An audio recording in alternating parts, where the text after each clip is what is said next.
तो गाइस आज के इस वीडियो के अंदर मैं आप सभी के साथ iOS 27 के हिडन फीचर्स शेयर करने वाला हूं। अब देखो एप्पल ने Siri AI के अलावा और भी कई सारे फीचर्स ऐड किए और कुछ फीचर्स तो ऐसे जगहों पे ऐड किए जहां पे लोग नोटिस भी नहीं करेंगे या फिर लोगों को पता भी नहीं चलेगा। लेकिन टेंशन लेने की जरूरत नहीं है। जैसे बताया सारे हिडन फीचर्स मैं आपके साथ शेयर कर दूंगा, तो वीडियो एंड तक जरूर देखना, आपके डेफिनेटली काम का हो सकता है। एक और चीज, जितने फीचर्स मैं आपके साथ शेयर करने वाला हूँ उनमें से आपको कितने पता थे कमेंट करके मुझे बता देना। और आगे बढ़ने से पहले अगर आप मेरे चैनल पे पहली बार आए हो, अगर आपको मेरा कंटेंट पसंद आता है तो सब्सक्राइब भी कर देना। वीडियो स्टार्ट करते हैं। अब वीडियो स्टार्ट करने से पहले एक और चीज, मैंने नीचे टाइम स्टैम्प्स दिए हैं, अगर आपको किसी पार्ट पे डायरेक्टली जाना होगा तो आप जा सकते हो। तो सबसे पहले बात करते हैं फोटोज एप्लीकेशन की, क्योंकि इसके अंदर एप्पल ने कई सारे नए फीचर्स ऐड किए हैं। बात करूं पहले फीचर की तो वो है वीडियो को लेकर। अगर वीडियो के अंदर कोई एक पर्टिकुलर फ्रेम आपको पसंद आता है और उसे आप एज अ फोटो सेव करना चाहते हो, तो पहले क्या करना पड़ता था, हमें स्क्रीनशॉट लेना पड़ता था, उसे क्रॉप करना पड़ता था और फिर हम उसे एज अ फोटो सेव कर पाते थे। लेकिन अब इतना बड़ा प्रोसेस फॉलो करने की जरूरत बिल्कुल भी नहीं है। जो फ्रेम आपको पसंद आता है, वीडियो वहां पे पॉज कर दीजिए, 3 डॉट पे टैप करने के बाद save video frame as a photo का ऑप्शन मिल जाएगा, उसे सिलेक्ट कर लीजिए और उस फ्रेम को ये actually as a photo save करेगा। तो ये फीचर पहले नहीं था लेकिन अब एप्पल ने ऐड किया है। अब वीडियो के अंदर ही आपको एक दूसरा फीचर भी मिल जाएगा जो है सबटाइटल को लेके। अगर आप चाहते हो कि किसी भी वीडियो के अंदर सबटाइटल दिखे, तो वीडियो जब प्ले हो रहा है वहां पे आपको सबटाइटल का आइकॉन दिखाई देगा, उस पर जैसे ही आप टैप करोगे तो ये ऑटोमेटिकली सबटाइटल जो है जनरेट करेगा और आपको स्क्रीन के ऊपर दिखा देगा। आपको मैन्युअली जो है सबटाइटल्स एंटर नहीं करने। अब ये पुराने वीडियो पे भी काम करेगा और यहाँ पे जो सबटाइटल आपको दिख रहे हैं वो किस तरीके से दिखने चाहिए, वो कस्टमाइजेशन का ऑप्शन भी जो है आपको फोटोज एप्लीकेशन के अंदर ही मिल जाएगा। एक और चीज, अब ये जो सबटाइटल वाला फीचर है ये सिर्फ फोटोज एप्लीकेशन के अंदर काम करेगा, किसी थर्ड पार्टी एप्लीकेशन के अंदर काम नहीं करेगा। एंड ऑल्सो ये इंग्लिश को लेकर बहुत ज्यादा एक्यूरेट है, बस हिंदी की एक्यूरेसी यहाँ पे होती तो थोड़ा अच्छा होता। अब जो नेक्स्ट चेंज है फोटोज एप्लीकेशन के अंदर वो है एल्बम को लेके। एप्पल ने 2 नए एल्बम्स ऐड कर दिए हैं, एक है कैप्चर बाय मी और दूसरा है आइडेंटिटी डॉक्यूमेंट्स। और ये दोनों एल्बम आपको कलेक्शंस के अंदर जो है मिल जाएंगे। जैसे आप कलेक्शन में यूटिलिटीज में जाते हो, यहाँ पे ये एल्बम आप चेकआउट कर सकते हो। अब कैप्चर बाय मी के अंदर क्या है, जितने भी फोटोज और वीडियोस आपने आपके फोन के कैमरा से कैप्चर किए हैं वहां पे आपको दिखाई देंगे। तो यहाँ पे स्क्रीनशॉट ये सब बाकी सारी चीजें नहीं होंगे, जो एक्चुअली आपने कैप्चर किया है वो सारी चीजें आप वहीं पे चेकआउट कर पाओगे। दूसरी चीज, जो दूसरा एल्बम है आइडेंटिटी डॉक्यूमेंट्स वाला, आपके जो भी डॉक्यूमेंट्स होंगे, चाहे आपका ड्राइविंग लाइसेंस हो, पैन कार्ड हो, आधार कार्ड हो, अगर आपने कभी फोटो निकाल के रखा होगा फोन में, तो ये सारे डॉक्यूमेंट्स आप उस पर्टिकुलर एल्बम के अंदर चेकआउट कर सकते हो। अब ये सारी चीजें एक्चुअली पहले ही आ जानी चाहिए थी। एप्पल हर चीज के लिए कभी कभी कुछ ज्यादा ही टाइम ले लेता है, लेकिन चलो फाइनली एप्पल ने ये प्रोवाइड तो कर दिया। वैसे फोटोज के अंदर भी एक छोटा सा हिडन फीचर आपको मिल जाएगा जिससे फोटो ढूंढने में आपको बहुत ज्यादा हेल्प होने वाली है। तो कोई फोटो अगर आप चेकआउट कर रहे हो, आप चाहते हो कि फ्यूचर में उसे ढूंढना थोड़ा ईजी हो, तो बस स्क्रीन के ऊपर स्वाइप अप कीजिए और नीचे जाने के बाद आपको कीवर्ड का एक नया ऑप्शन मिल जाएगा। तो आप कोई एक पर्टिकुलर कीवर्ड जो है वहां पे दे सकते हो और इन फ्यूचर जैसे ही आप वो कीवर्ड एंटर करते हो वो वाला फोटो जो है आपको दिखाई देगा। अब ये कीवर्ड वाला फीचर पहले नहीं था लेकिन 27 के अपडेट के बाद आ गया है। वैसे सिलेक्शन को लेके भी एक छोटा सा चेंज एप्पल ने 27 के अपडेट के बाद किया है और यहाँ पे अगर आप मल्टीपल फोटोज और वीडियो सिलेक्ट करते हो तो नीचे शो सिलेक्टेड का एक ऑप्शन मिल जाएगा।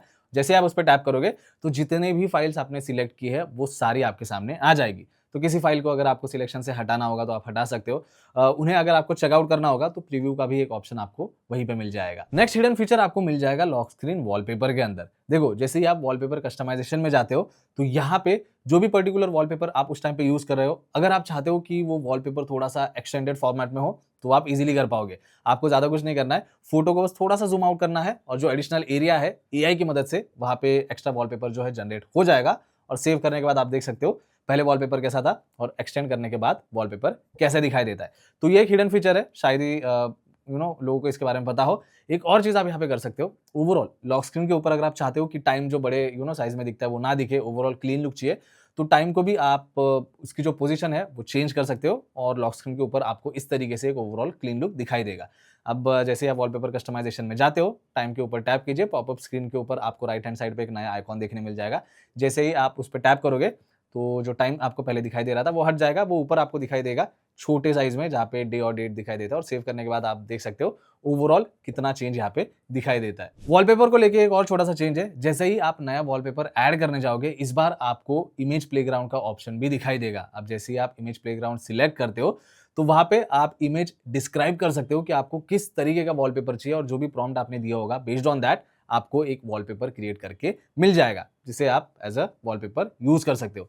तो ये भी एक फीचर है और ये आई थिंक उन डिवाइस में ही मिलेगा जिनमें एआई के फीचर्स सपोर्टेड है। नेक्स्ट हिडन फीचर है साउंड एंड हैप्टिक्स के अंदर। अब इस फीचर को आने के लिए इतना टाइम क्यों लगा, आई रियली डोंट नो। ये बहुत ही सिंपल फीचर है और बहुत ही पहले आ जाना चाहिए था, लेकिन एप्पल ने iOS 27 के बाद इसे प्रोवाइड किया है। अब यहाँ पे अगर आप साउंड एंड हैप्टिक्स में जाते हो तो रिंगटोन वॉल्यूम के अलावा आपको अलर्ट और अलार्म के लिए अलग अलग वॉल्यूम लेवल सेट करने का ऑप्शन मिल जाता है, जो पहले नहीं था। पहले जो भी रिंगटोन का वॉल्यूम सेट होगा वही सेम वॉल्यूम लेवल हमें अलर्ट और अलार्म पे मिलता था, लेकिन इस बार आप मैन्युअली हर एक के लिए अलग अलग वॉल्यूम लेवल सेट करके रख सकते हो।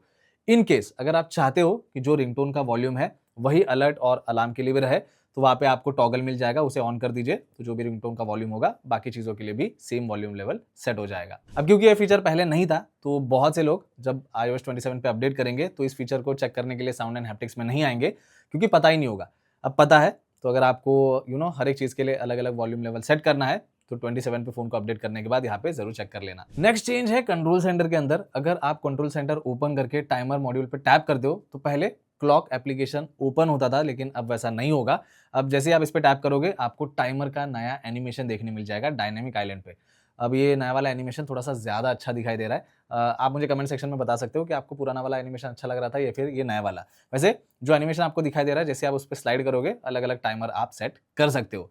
अब शायद ही कोई इस नए वाले एनिमेशन को नोटिस कर पाए। अगर आपने पहले से ही नोटिस कर लिया था तो कमेंट करके मुझे ज़रूर बता देना। अब नेक्स्ट मैं आपको एक हिडन सेटिंग के बारे में बताने वाला हूँ, लेकिन उससे पहले एक चीज़ दिखा देता हूँ। अगर आप मैसेज एप्लीकेशन में जाके न्यू मैसेज में जाते हो तो टेक्स्ट बॉक्स के अंदर आपको वॉइस मेमो या फिर माइक का आइकॉन दिखाई देगा। अगर आपको उस चीज़ से इरिटेशन होता है और आपको वो हटाना है तो पहले उसका ऑप्शन नहीं था, लेकिन अब आपको एक डेडिकेटेड सेटिंग मिल जाएगी। उसके लिए आपको सेटिंग्स में जाना है, सबसे नीचे ऐप्स का ऑप्शन सिलेक्ट कीजिए और मैसेजेस ऐप्स जो है सर्च करना है। उसे सिलेक्ट करने के बाद जैसे आप नीचे आते हो, आई मैसेज ऐप्स के नीचे आपको एक नया ऑप्शन मिल जाएगा शो इन टेक्स्ट फील्ड का। उसे सिलेक्ट कीजिए और नन पे सेट कर दीजिए। इस बार अगर आप मैसेज एप्लीकेशन में जाओगे तो यहाँ पे न्यू मैसेज के अंदर टेक्स्ट बॉक्स के अंदर आपको वो आइकॉन दिखाई नहीं देगा। तो अगर आपको उस आइकॉन से इरिटेशन हो रहा था तो इस सेटिंग की मदद से आप उसे हटा सकते हो। अब क्योंकि हम मैसेज एप्लीकेशन के अंदर है तो यहाँ पे दो और नई चीजें मैं आपको दिखाना चाहता हूँ। पहली है कि अगर आप किसी दूसरे एप्लीकेशन में हो या फिर किसी भी दूसरे जगह से आप फोटो कॉपी करते हो या फिर टेक्स्ट कॉपी करते हो तो कीबोर्ड के ऊपर आपको उसे पेस्ट करने का डायरेक्ट ऑप्शन मिल जाएगा, जो पहले नहीं था। और वो चीज़ आपने कहाँ से कॉपी की है वो भी आप उसी के नीचे देख पाओगे। तो ये फीचर भी बहुत पहले ही आ जाना चाहिए था, लेकिन एप्पल बिंग एप्पल बहुत देर के बाद ये जो है फीचर एप्पल लेकर आया, लेकिन चलो फाइनली मिल तो गया। और नेक्स्ट हिडन फीचर है कि मैसेज के अंदर ही अगर आप प्लस आइकॉन पे टैप करोगे तो आपको नया ड्राइंग वाला ऑप्शन यहाँ पे देखने मिल जाता है। तो उसे सिलेक्ट करके आप कुछ भी ड्रॉ करके डायरेक्टली मैसेज की तरह भेज सकते हो। एंड यस, ये भी फीचर पहले नहीं था। वैसे एक और चीज है मैसेज एप्लीकेशन के अंदर, अब ये हिडन फीचर तो नहीं है लेकिन एक छोटा सा चेंज जरूर है। अगर आप कोई भी एक मैसेज यहाँ पे कंपोज करने की कोशिश कर रहे हो और बिना सेंड किए अगर आप बैक आते हो तो आप देख सकते हो वहाँ पे आपको ड्राफ्ट का ऑप्शन दिखाई देता है, यानी कि आप कुछ ड्राफ्ट कर रहे थे वो आप यहाँ पे चेकआउट कर सकते हो। अब ये चीज़ पहले जो है आपको दिखाई नहीं देती थी। आप कोई भी मैसेज अगर टाइप कर रहे हो और बैक चले जाते थे तो वो एज इट इज़ वैसे ही रहता था, वहाँ पे ड्राफ्ट है कुछ है आपको कुछ पता नहीं चलता था। लेकिन इस बार आप अगर बैक चले जाते हो मैसेज टाइप करते वक्त तो यहाँ पे ड्राफ्ट वाला ऑप्शन जो है आपको दिखाई देगा। तो बस दोस्तों यही था आज के इस वीडियो के अंदर। जितनी भी चीज़ें मैंने आपके साथ शेयर की उनमें से आपको कितनी पता थी कमेंट करके मुझे ज़रूर बता देना। और ये वीडियो अगर आपको अच्छा लगा है, हेल्पफुल लगा है तो वीडियो को लाइक और मेरे चैनल को सब्सक्राइब जरूर कीजिए। आप बिल्कुल भी सब्सक्राइब नहीं कर रहे हो। बाकी मिलता हूँ नेक्स्ट वीडियो में। Thank you.